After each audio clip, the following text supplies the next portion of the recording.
그러면은 에베소서 4장 1절부터 2절, 3절 우리 같이 읽도록 하겠습니다. 여러분 성경 찾으시고요. 원래 하던 대로 우리가 옛날부터 교회에서 원래 하던 대로 성경을 우리 같이 한 목소리로 읽겠습니다. 성경 안 가지고 계신 분들은 옆에 분들하고 함께 보시기를 바랍니다. 다 같이 읽습니다. 그러므로 주를 위해 몸인 나는 여러분에게 권면합니다.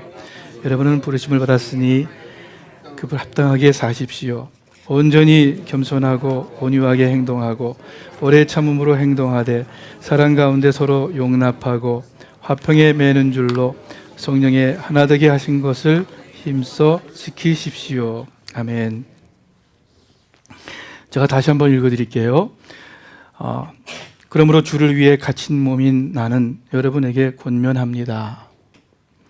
여러분은 부르심을 받았으니 그 부르심에 합당하게 사십시오. 온전히 겸손하고 온유하게 행동하고 오래 참음으로 행동하되 사랑 가운데 서로 용납하고 화평에 매는 줄로 성령께서 하나 되게 하신 것을 힘써 지키십시오. 예수 믿는 것을, 예수 믿게 되는 것을 가리켜서 우리 기독교에서 사용하는 여러 가지 표현들이 있습니다. 구원받았다, 죄사함 받았다, 또 거듭난다, 예수님 영접한다, 하나님의 자녀가 된다, 이렇게 여러 표현을 사용합니다. 또 무엇이 있습니까? 방금 말씀드린 것만큼 익숙하지는 않지만은 또 중요한 표현이 있습니다. 바로 오늘 본문에 있는 거죠. 예수 믿게 되는 것을 가리켜서 하나님께서 부르셨다라고 성경에서 종종 말씀합니다. 오늘 본문에서 바울이 주를 위해 갇힌 몸인 나는 여러분에게 권면합니다. 바울이 로마 감옥에서 소아시아 지방의 에베소 교회 성도들에게 지금 편지를 쓰고 있습니다. 여기에서 바울은 에베소 교회 신자들을 향해서 여러분은 부르심을 받았으니 라고 말씀하십니다. 예수 믿는 것을 가리켜서 부르심을 받았다라고 표현하는 것입니다. 혹은 어떤 분이 하나님께서 부르신다는 것은 목사나 장로, 안수집사처럼 기름 부음을 받는 직분을 맡는 것을 의미하는 것 아닙니까? 이렇게 반문하실지 모르겠어요. 근데 여러분 본문에서 바울이 여러분은 부르심을 받았다 에베소 교회에 편지 쓸 때 여기서 여러분은 목사나 장로를 의미하는 것이 아닙니다. 에베소 교회에 있는 모든 일반 성도를 가리켜서 하시는 말씀입니다. 교회를 신약 성경에서는 가장 중요하게 에클레시아라는 말을 씁니다. 요즘에 우리 히스패닉 철치를 이글레시아라고 그러죠. 헬라 말에서 나온 거예요. 에클레시아라는 단어의 원래 뜻이 무엇입니까? 사람을 부르다, 불러내다라는 뜻입니다.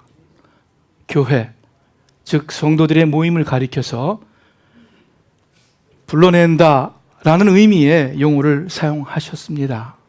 의미가 깊죠. 교회가 무엇입니까? 교회는 각자의 삶에서 삶으로부터 하나님께서 불러내신, 하나님께서 부르신 그러한 사람들의 모임을 교회라고 합니다. 에클레시아. 에베소 교회나 우리 새소망 교회나 마찬가지입니다. 바울이 여러분은 부르심을 받았다 말씀하시는데 이 자리에 계신 예수 믿는 모든 분들, 하나님의 자녀된 모든 분들, 여러분은 하나님의 부르심을 받은 사람들입니다. 여러분은 하나님의 부르심을 받은 사람들이에요. 그래서 여기 와서 함께 앉아 예배를 드리는 것입니다. 바울이 계속해서 말씀합니다. 여러분은 부르심을 받았으니 그 부르심에 합당하게 사십시오. 그 부르심에 합당하게 사십시오. 영어로 live a life worthy of his calling. 그의 부르심에 맞게 상응하게 합당하게 사십시오. 우리가 하나 여기서 알 수 있어요. 하나님께서 여러분과 저를 부르신 것은 그냥 아무 뜻 없이 부르신 것이 아니구나. 뭔가 이유가 있구나. 하나님이 나를 부르셨을 때에는, 하나님의 부르심에는 어떤 하나님의 기대가 있습니다. 그냥 뜻없이 부르신 것이 아니에요. 그 기대가 무엇입니까? 다시 본문을 보면은 부르심에 합당하게 사십시오 하면서 그 부르심에 합당한 삶이 무엇인지 좀 더 구체적으로 다음 구절들에서 말씀하고 계십니다. 2절 끝에 서로 용납하고, 그래서 3절 끝에 성령의 하나 되게 하신 것을 힘써 지키십시오 라고 말씀합니다. 이 구절을 통해서 우리가 한 가지 알 수 있습니다. 하나님께서 여러분과 저를 부르셨는데 여러분과 저 모두 다 하나 되게 하시려고 부르셨습니다. 그저 내 한 몸 구원받고 하늘나라 가라고 나를 부르신 것이 아닙니다. 그 나 혼자 의롭고 거룩하고 영적인 삶을 살라고, 나 혼자 축복받으라고 부르신 것이 아닙니다. 우리가 함께, 더 나아가서 이 땅의 모든 그리스도인들이 함께 하나가 되라고 하나님께서 여러분과 저를 부르셨습니다. 여기 김 집사님, 이 집사님, 종 집사님, 박 권사님, 김 권사님, 한 분 한 분 하나님께서 각자 부르셨지만, 그런데 이제는 각각이 아니라 다 같이 함께 하나가 되라고, 그리스도의 한 몸을 이루라고 부르셨습니다. 그래서 아름다운 그리스도의 신부가 되어서 하나님의 사랑의 대상으로서 온전하게 되라고, 이것이 하나님의 영원하신 계획이고 하나님의 목적입니다. 성령께서 하나 되게 하신 것을 힘써 지키십시오, 이렇게 말씀하시는데, 여러분, 하나는 저절로 이루어지지 않습니다. 그냥 생기는 법이 없어요. 일생 함께 사는 부부조차도 하나가 되는 것이 쉽지 않죠. 많은 시간이 필요하고 또 많은 이해와 용납, 노력이 있어야만 조금 부부일지라도 하나가 됩니다. 이처럼 부부도 온전히 하나가 되는 것이 쉽지 아니한데, 전혀 다른 성격, 전혀 다른 취향, 전혀 다른 사고방식, 전혀 다른 배경의 사람들이 모여서 교회가 어떻게 하나가 될 수 있겠습니까? 어렵겠죠. 더욱이 세상 다른 어떤 단체보다도 이 교회가 하나 되는 것은 참 어려워요. 버스 안에서 누가 싸우니까 옆에 앉아있던 어른이, 야, 너희들 왜 싸우냐 교회처럼 그러더래요. 하도 교회가 갈등이 많고 분쟁을 많이 하니까. 그렇잖아요. 모든 신문의 어떤 단체가 갈등하고 싸우면은, 물론 우리 여기 LA에서는 한일에도 밤낮 싸운다고 하지만 제일 많이 우리가 듣는 소식이 교회의 분쟁이에요. 왜냐하면은 이유가 있어요. 교회는 세상 모든 사람에게 열려져 있고 세상 모든 종류의 사람들을 다 받아주어야 하기 때문입니다. 그렇기 때문에 어쩔 수 없이 어떤 다른 단체보다도 분쟁이 많을 수밖에 없어요. 교회 성도들이 진정으로 하나가 되는 것은 인간적으로는 불가능한 일입니다. 인간적으로는 불가능해요. 그런데 우리 성경 말씀 있잖아요. 사람으로는 할 수 없으되 하나님께로서는 다 할 수 있느니라, 이렇게 말씀하셨어요.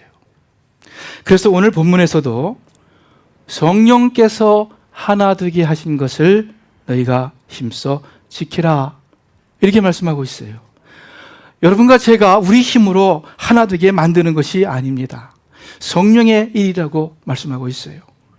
예수님께서 십자가에 죽으심으로 하나 되게 하신 사실, 에베소서 2장에 말씀하고 있습니다. 제가 여러분께 읽어드릴게요. 그 오늘 본문에 2장 전에 에베소서 2장 14절에 그리스도는 우리의 화평이시니 자기의 육체로 둘을 하나로 만드신 분이십니다. 그분은 예수님은 중간에 막힌 담 곧 원수된 것을 헐어내셨고, 좀 더 내려가서 이는 그리스도가 자기 안에서 이 둘로 한 새 사람을 창조해 화평을 이루게 하시고 십자가를 통해 이 둘을 한 몸으로 하나님과 화목하게 하셔서 자기 안에서, 그리스도 안에서 원수된 것을 없애버리시기 위한 것입니다. 여러분, 하나님과 우리 인간 사이를 벌어지게 한 것이 무엇입니까? 우리 죄죠. 아담과 이브가 죄를 지었을 때 하나님을 피했어요. 여러분, 인간과 인간 사이를 벌어지게 한 것이 무엇입니까? 그것도 결국 죄죠. 처음 죄 지었을 때 아담과 하와 사이가 뭔지, 사이가 서로서로 책임을 회피하고 전가하는 그러한 사이가 벌어진 일이 생겼습니다. 그런데 예수님께서 십자가에 죽으심으로 이 죄의 값을 다 치르고 죄를 없이 하셨습니다. 깨끗이 하셨어요. 그래서 벽을 허물고 둘을 하나로 만드셨어요. 둘은 원래 본문에서 유대인과 이방인을 말하지만 또한 서로 다른, 서로 적대하는 모든 관계의 나와 너, 이 둘을 의미합니다. 하나로 화목시켜서 새 사람을 만드시고 또한 이들을 한 몸으로 하나님과 화목하게 하셨다. 그러므로 성령께서 하나 되게 하신 것, 그리스도의 성령께서 하나 되게 하신 것이라고 말씀합니다. 여러분과 저는 우리 예수님께서 하나 되게 하신 그것을, 그 몸을 애써 지키는 것 뿐입니다. 그러면 구체적으로 어떻게 하는 것이, 어떻게 사는 것이 하나 되게 하신 것을, 우리 새서마음교회 식구들이 하나 되게 하신 것을 힘써 지키는 것인가? 그 구체적인 요소를, 길을 2절 말씀에서 5가지로 요약하고 있습니다. 첫째, 겸손. 겸손이 하나 되게 하는, 하나 되게 하신 것을 지키게 하는 첫 번째 요소입니다. 중세 기독교에 가장 큰 영향을 끼쳤던 분이 어거스틴이죠. 이 어거스틴에게 한 제자가 물었습니다. 선생님, 우리 그리스도인의 덕목 가운데 가장 중요한 것이 무엇입니까? 겸손이다. 그러면 둘째로 중요한 것이 무엇입니까? 겸손이다. 또 물었죠. 그럼 세 번째로 중요한 것이 무엇입니까? 그것도 겸손이다. 그리스도인의 삶에 있어서, 교회의 삶에 있어서 가장 중요한 것, 아니 사실 한 가지 필요한 것, 그것은 겸손이라는 의미인 줄을 압니다. 하나님께서는 교만한 자를 물리치시고 겸손한 자에게는 어떻게 하신다고요? 하나님께서 은혜를 베푸신다 말씀하고 있습니다. 우리가 하나님의 은혜를 받으면 우리의 영적 생활이 건강해지고 또 올바른 길로 나아가고, 뿐만 아니라 우리 이 땅에서의 육신의 삶까지도 온전해지는 것을 우리가 믿습니다. 하나님께서 겸손한 자에게 하늘의 은혜를 베풀어 주신다고 약속하셨습니다. 뿐만 아니라 겸손은 내가 소속된 모임을, 가정이든 교회이든 그것을 하나로 만드는 놀라운 힘이 있습니다. 소금은 참 귀한 것이죠. 우리 인류 역사에 있어서 귀중한 음식 가운데 하나가 소금입니다. 음식의 맛을 내고 또 부패를 방지하고 청결하게 소독하는 참 중요한 일을 합니다. 그런데 그 소금 자체는 일을 하면서 그 자신이 녹아 없어집니다. 또 녹아 없어질 때 효력을 발휘합니다. 이런 소금처럼 겸손한 마음과 행동은, 죄송합니다. 좀 조시는 분이 계셨나 봐요.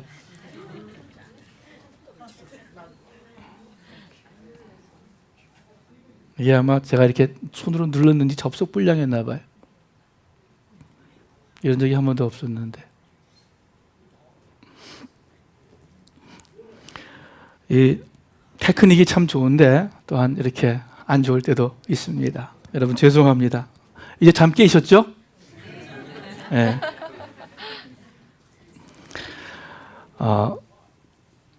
소금이 참 중요한 역할을 하는데 그 소금은 녹아 없어진다. 이것처럼 겸손한 마음과 행동이 우리 가정을, 또 어떤 가족, 친척들을, 또 우리 목장 모임을, 또 우리 교회를, 더 나아가서 이 사회를 행복하게 하고 온전하게 하는 그러한 힘이 있습니다. 겸손이. 그래서 마가복음 9장 50절에는 이렇게 말씀하고 있어요. 소금은 좋은 것이로되 만일 소금이 그 맛을 잃으면 무엇으로 이를 짜게 하리요? 너희 속에 소금을 두고 서로 화목하라 하시니라. 너희 속에 소금을 두고 서로 화목하라 말씀하고 있어요. 겸손한 마음으로 서로 화목하라. 아까 처음에 겸손이 중요한 덕목이라 하였지만 사실 겸손은 어떤 덕목, 어떤 그 ethical aspect이라기보다는 하나님 앞에서 나의 위치와 나의 모습을 정직하고 바르게 아는 것입니다. 우리가 거룩하신 하나님 앞에 용서를 빌어야 할 죄인 아닙니까? 우리가 전능하신 하나님 앞에 참으로 부족하고 연약한 존재 아닙니까? 이것을 정직하게 알고 받아들이는 것이 겸손이에요. 내 자리를 아는 것이 겸손입니다. 어떤 좋은 인격하고는 전혀 달라요. 윤리를 이야기할 필요가 없어요. 좋고 나쁘고를 이야기할 필요가 없어요. 바르게 알고 정직하게 아는 것입니다. 겸손은. 하나님 앞에 낮은 자세를 취하는 것은 당연한 것이지만 여러분, 우리 이웃의 다른 사람들 앞에 낮은 자세를 취하는 것은 좀 생각해 봐야 돼요. 왜냐하면 그것이 꼭 바람직한 것은 아니에요. 사람 앞에 나를 낮추는 것이. 잘못하면 비굴함이 될 수 있고 또는 자기 비하가 될 수 있고 그리고 열등감일 수도 있습니다.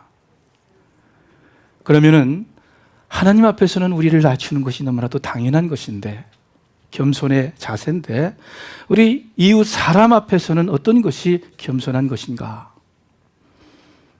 빌립보서 2장 3절이 우리에게 가르쳐 주십니다. 무슨 일을 하든지 경쟁심이나 허영으로 하지 말고 겸손한 마음으로 하고, 그러면서 하시는 말씀이 자기보다 서로 남을 낮게 여기십시오.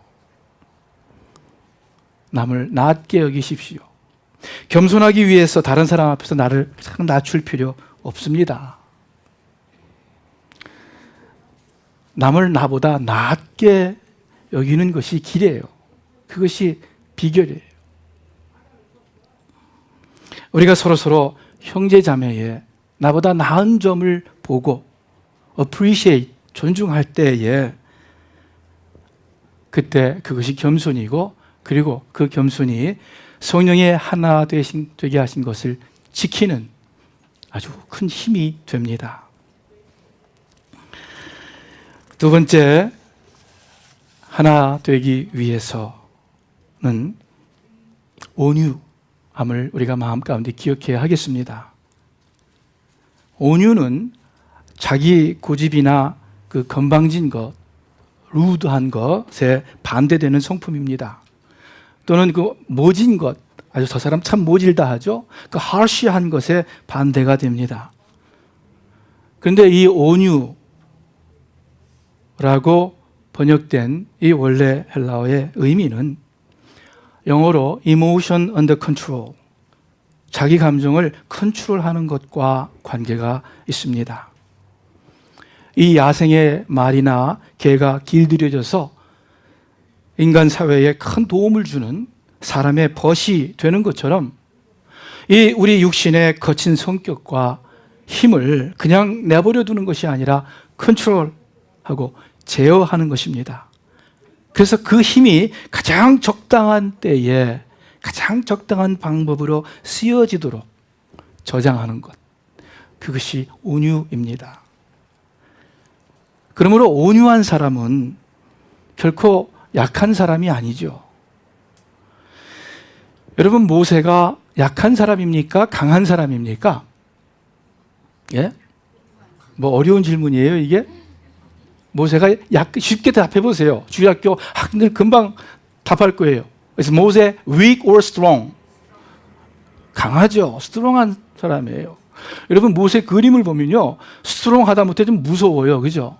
미켈란젤로가 그린 그림인가요? 거기에 모세 얼굴이 있는데 수염이 막 이렇게 나왔는데 얼굴 눈에서 막 빛이 번쩍번쩍 날 정도로 굉장히 이렇게 막 힘이 있고 무서울 정도로 강합니다. 그렇게 표현이 됩니다. 강할 거예요.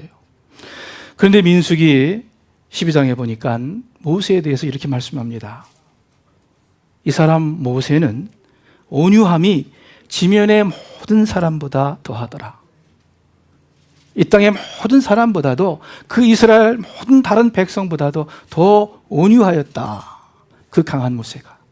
바로 왕을 대적해서 이스라엘 백성들을 출애굽시킨 그 모세가 아주 온유한 사람이었다고 성경은 말씀하고 있습니다. 겸손을 얘기했죠. 두 번째로 온유를 이야기했죠. 이 품성은 결국 예수님의 품성입니다. 예수님께서 마태복음 11장에 나는 마음이 온유하고 겸손하니 나의 멍에를 메고 내게 와서 배우라. 그러면 너희 마음이 쉼을 얻으리라. 우리가 이 마음을, 겸손과 온유의 마음을 배우기를 바랍니다. 그래서 예수님께서 하나 되게 하신 것을, 이 그리스도의 몸 한 몸을 힘써 지키는, 그래서 하나님의 의도를, 하나님의 기대를 이루어드리는 여러분과 제가 되기를 바랍니다. 세 번째, 하나 되게 하신 것을 지키는데 꼭 필요한 요소, 오래 참는 것입니다. 데살로니가 후서 3장에 보니까 주께서 여러분의 마음을 인도하셔서 여러분이 하나님의 사랑과 그리스도의 인내에 이르게 되기를 바랍니다. 말씀하고 있어요. 제가 이 구절을 읽을 때마다 생각나는 사건이 하나 있는데, 언젠가 Father's Day 때인 것 같아요. 저희 둘째 아이가 카드를, 아주 아기 때예요, 카드를 써서 줬는데, 그 카드를 딱 봤는데 주께서 여러분의 마음을 인도하셔서 하나님의 사랑과 그리스도의 인내에 들어가기를 원합니다. 그 구절이 딱 적혀 있더라고요.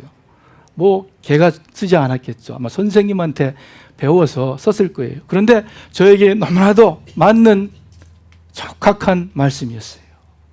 만일 어떤 사람이 저에게, 신학생이 목사님 목회하는데 가장 중요한 덕목이 무엇입니까? 묻는다면 참는 것이다. 둘째는요, 둘째도 참는 것이다.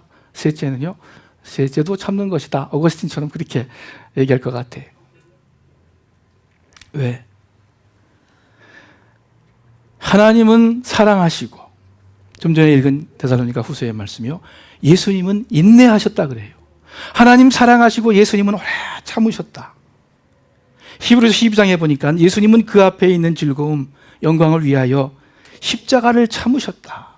그 참으신 분을 생각해 보라.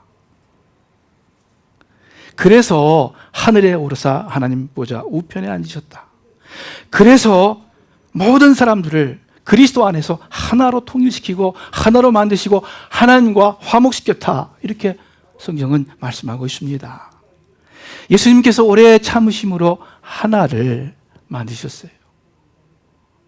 마찬가지로 여러분과 제가 오래 참음으로 우리 새소망교회가 하나님 앞에 참 원래 의도하신, 하나님께서 기뻐하시는 그러한 모습의 한 몸이 될 줄로 믿습니다. 우리가 참지 않고 어떻게 좋은 결과를 기대하겠습니까? 어디서든지 마찬가지죠. 갈라디아서 6장에 이렇게 말씀합니다. 선한 일을 하다가 낙심하지 맙시다. 주저앉지 말고 참고 인내합시다. 지쳐서 넘어지지 아니하면 때가 이를 때에 거두게 될 것입니다. 그러므로 기회가 있는 동안에 모든 사람에게 선한 일을 합시다. 특히 믿음의 식구들에게 더욱 그렇게 합시다. 리스마교회 식구 여러분들, 믿음의 식구들 간에 서로서로 더 선한 일을 하면서 더 인내하시는 그런 우리가 되기를 바랍니다. 내 마음에 들지 않는다 하더라도 우리는 참아야 돼요. 왜? 우리 인간은 다 주인이기 때문에 참지 않고서는 하나가 될 수 없습니다. 넷째, 우리가 하나 되기 위해서는 서로 용납해야 됩니다. 골로새서 3장 13절에 누가 누구에게 불평할 일이 있더라도 서로 용납하여 주고 서로 용서하여 주십시오. 주님께서 여러분을 용서하신 것과 같이 하나님께서 우리를 용서하신 것과 같이 그렇게 여러분도 서로 용서하십시오. 우리 세서만 교회 식구 여러분들, 서로 용납하는, 좀 내 마음에 안 드는 부분들이 있다 할지라도, 또 객관적으로 봐서도 저거는 아니다 하는 그러한 모습일지라도 서로 용납하기를 바랍니다. 왜? 우리는 다 정도 문제로 하나님 앞에 설 수 없는 죄를 다 가지고 있어요. 왜? 뭐 묻은 게 욕한다고 우리는 자격이 없지 않습니까? 시시비비를 가리는 것이 교회의 진리의 역할이 아니에요. 여러분 질문할게요. 시시비비를 가려서 무엇합니까? 우리는 하나님 앞에 사는 사람들이고 결국 하나님께서 인정을 해주기를 바라는, 또 그래야만 하는 하나님 믿는 사람들입니다. 시시비비를 거려서 내가 옳다고, 내 의견이 맞다고, 내 행동이 맞다고 사람들이 인정한다면 별로 인정도 안 하죠. 일부만 하겠죠. 인정받는다면 so what? 그래서 그것이 뭐가 대수예요. 우리는 하나님의 인정을 받는 사람인데 하나님이 옳다 해야 하는 그것을 원하는 사람들인데 시시비비를 가려서 내가 옳다는 것이 드러나 난들 그 무슨 유익이 있습니까? 우리에게 나를 교만하게나 하지. 그러면은 왜 시시비비를 가립니까? 왜 내가 옳은 것을, 이것이 맞는 것을 꼭 증명해야 하겠습니까? 왜 우겨야 하겠습니까? 만일 우리가 조금이라도 시시비비를 가려야 할, 정말 그렇게 해야 할 경우가 생긴다면 그것은요, 그 시시비비를 가리는 이유는 잘못된 사람을 위해서입니다. 상대방을 위해서, 그의 유익을 위해서 시시비비를 가리는 거예요. 상대방의 진정한 평안과 행복을 위해서 판단하는 겁니다. 고린도 교회에 문제가 많았는데 그 중에 어떤 음행의 죄가 계속되고 있었어요. 바울이 이 문제에 대해서 아주 단호하게 말씀합니다. 교회 밖에 있는 사람들은 내가 판단할 일이 아닙니다만 교회 안에 있는 사람들에 대해서는 여러분이 판단해서 처리해야 되지 않습니까? 왜 그냥 놔둡니까? 무슨 말입니까? 판단해서 처리하라고, 시시비비를 가리라고 엄히 말씀합니다. 그리고 그 음행의 사람을 교회에서 쫓아내라고 명령합니다. 그런데 여러분, 그 시시비비를 가려서 판단하는 목적이 무엇입니까? 바울이 마지막에 이렇게 말해요. 그런 사탄을 사탄에 넘겨주십시오. 무서운 말이죠. 그런데 이는 그 육신은 멸망하더라도 그 영혼은 주의 날에 구원을 얻기 위함입니다. 진정으로 그 잘못된 사람을 위해서 그 길밖에 없기 때문에 영혼을 살리기 위해서 판단하고 내어 쫓아라고 명령을 하십니다. 시시비비의 목적은 그거예요. 여러분, 사실 예수 안 믿는 이 세상에서도 그렇지 않습니까? 법에 따라 죄 지은 사람 형벌을 주는데 여러분, 형벌의 궁극적인 목적이 무엇입니까? 형벌 자체 아니죠. 괴로움 자체가 아니죠. 그렇다면 고문해야죠. 우리가 죄 지은 사람을. 그런데 고문은 어떤 사회에서든지 인정받지 못해요. 그 형벌의 목적이 무엇이냐면은 교화라고 얘기를 해요. 교화. 교육해서 변화시킨다라는 뜻 아니겠습니까? 교화. 사람의 유익을 위한 거예요. 때때로 혹시 시시비비를 판단해야 할 경우가 있을지라도 여러분과 저의 마음 자세는 근본 용납하는 거예요. 근본 용서하는 거예요. 근본 불쌍히 여기는 거예요. 그리고 꼭 필요할 때 그 사람을 위해서 시비를 가리는 것입니다. 이것이 우리 교회가 하나 될 수 있는 유일한 길입니다. 여러분, 나와 다른 사람을 이해하고 인정하는 그러한 법을 배우셔야 돼요. 우리는 의식적으로 배워야 돼요. 우리 육신은 자연적으로 나와 다른 사람, 나와 의견이 다른 사람, 나와 뭔가 타입이 다른 사람은 이렇게 멀리하게 하는 경향이 있고 또 틀리다고 생각하는 경향이 있습니다. 우리는 나와 다른 사람을 이해하고 인정하는 법을 의식적으로 배워야 돼요. 왜? 우리의 육신은 자연스럽게 그렇게 안 돼요. 그러나 말씀은 우리에게 나와 다른 사람을 용납하라고, 하나님께서 하나님과 너무나도 다른 우리 인간 죄인을 용납하신 것처럼 서로 용납하라고 말씀하기 때문입니다. 우리는 용납하고 참아야만 함께 갈 수 있습니다. 인간의 속성이 모두 그렇습니다. 그래서 하나님께서 인간을 보면서 그 타락한 인간의 속성을 다 아시면서 가장 중요하게 내리신 명령이 너희가 서로 사랑하라. 그거예요. 왜? 그렇지 않으면 인간 사회는 멸망하게 되어 있어요. 너희가 서로 물고 뜯으면 피차 멸망할까 주의해라. 서로 사랑하려는 의식적인 순종과 노력이 아니면은 인간 사회는 존재할 수가 없어요. 서로 사랑하려는 그 의도와 그 애씀이 없다면 새소망교회는 하나님께서 의도하신 하나가 결코 될 수가 없어요. 하나님께서 원하시는 것을, 하나님께서 기뻐하시는 것을 우리가 행하기를 원치 않습니까? 여러분 마음 가운데 다 그런 소원이 있다고 믿어요. 그래도 부족해도 하나님을 기쁘시게 하는, 하나님이 원하시는 것을 내가 해야지 하는 마음들이 다 있어요. 하나님의 영원하신 기대는, 영원하신 목적은, 창조의 목적은 아름다운 신부 그리스도의 한 몸을 보는 거예요. 보시는 거예요. 그래서 마지막 다섯째, 사랑입니다. 골로새서 3장 14절에 그리고 이 모든 것 위에 사랑을 더하십시오. 사랑은 온전하게 묶는 띠입니다. 말씀을 마칩니다. 이렇게 겸손과 온유, 인내와 용납, 서로 사랑함을 통하여 우리가 한 사람 한 사람 다 진정한 복을 누리게 됩니다.